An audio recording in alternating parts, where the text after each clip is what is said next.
Being of an inquisitive nature, I had decided to press on. Despite the grave warnings I had received from the colleagues whom I trusted enough to tell of my unique findings, treating it as a mere archaeological find was in hindsight astonishingly ignorant of me. Alas, the correct way to approach was unknown to me at the time. It still is. How could any human have known what awaited as the shadows grew closer? I feel them grow closer still. A warning to you, my dear unfortunate nephew. I have become convinced that the twilight of man is upon us.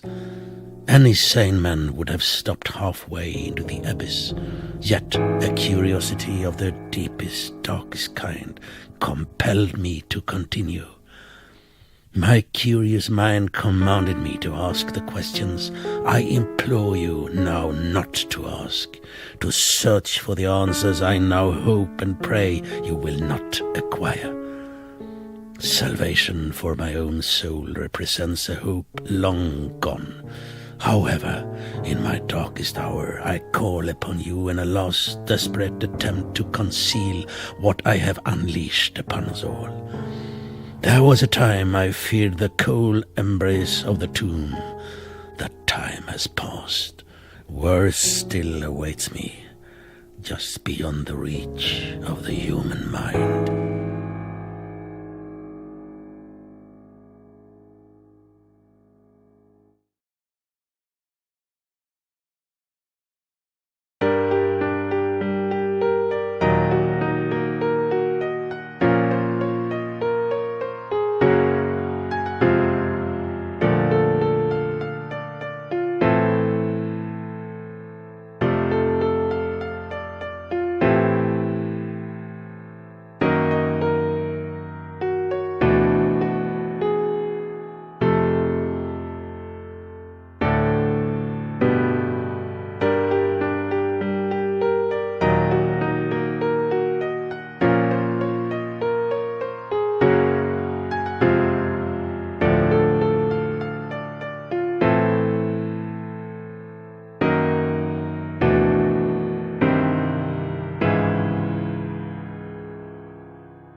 This cold.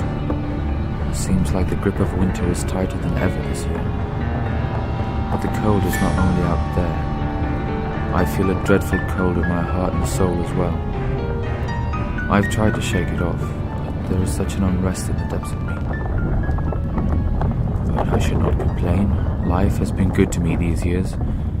Education, money, beautiful visions of the future with all the great new discoveries made every day. Very well. Soon back in the comforting corners of my home. A good night's sleep will do me fine.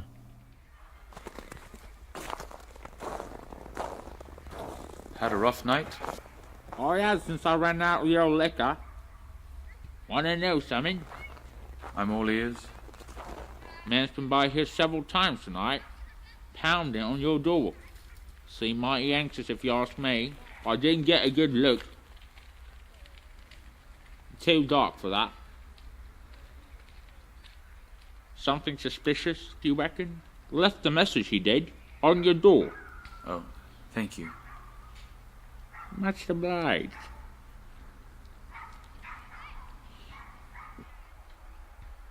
Someone died?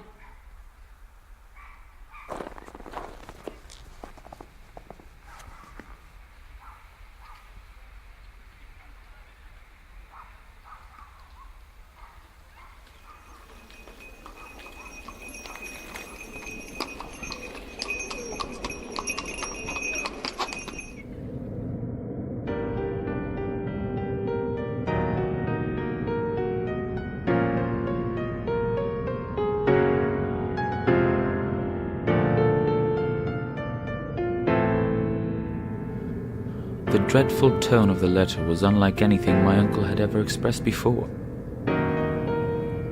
And that he addressed me as his unfortunate nephew, thus making me part of the issue, makes me weary to the utmost degree. Is this some elaborate joke on my behalf?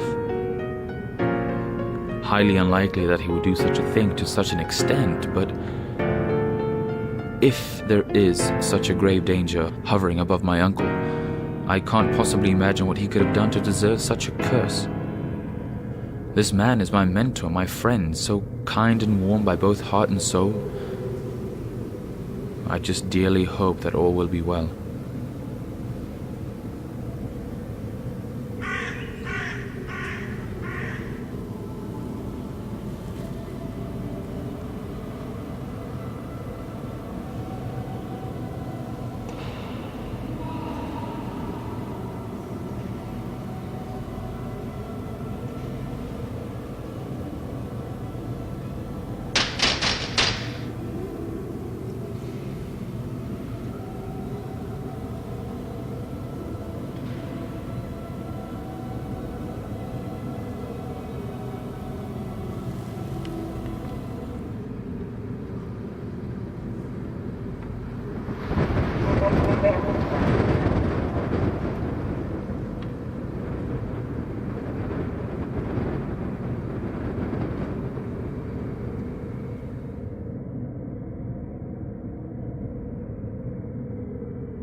Oh, I'm sorry. I certainly didn't mean to barge in unannounced like this.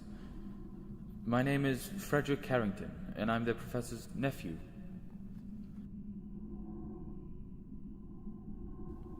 As I said, I wouldn't come at this hour if not on this very eve.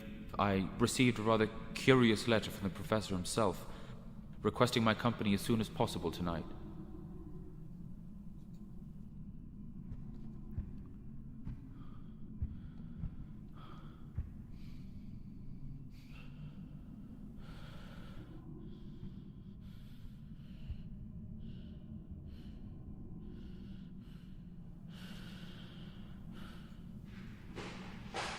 The letter was most uncanny, I must say. I did not grasp its meaning entirely, save for the urgency of its tone. An anxious, almost desperate urgency. We haven't seen the professor for quite some time. You don't know the whereabouts of your master? The master has clearly specified that he is not to be disturbed. But how do you cater to his needs? How do you... Our position is not that of a nurse or that of a physician. We only cater to his master's wishes. That is all. Well, I must see the professor immediately.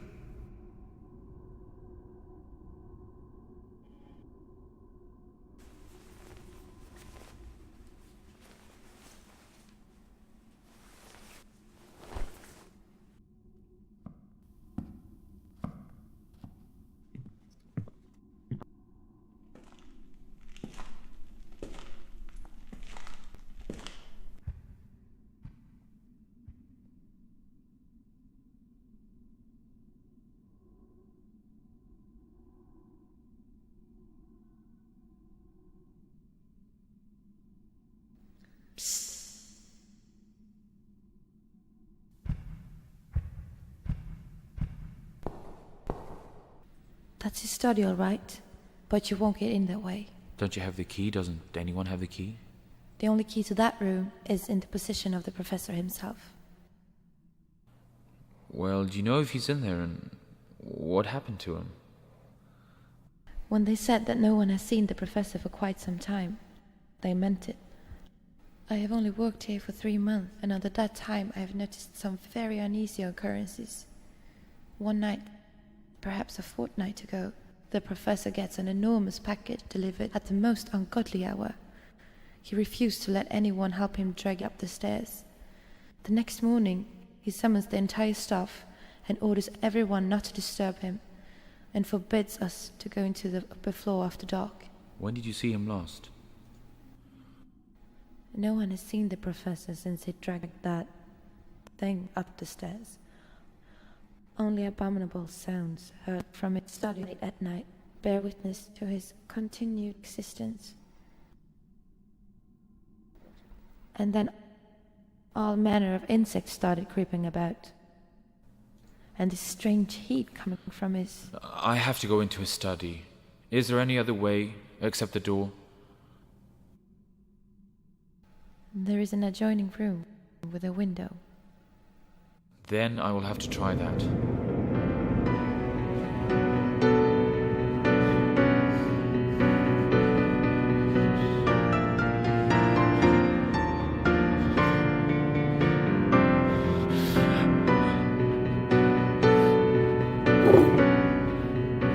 Bloody typical, stuck like a fish on a hook. But I won't look down and not fall down. Oh no.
We have lived since the distant origin in time, first summoned to the place you call Babylonia.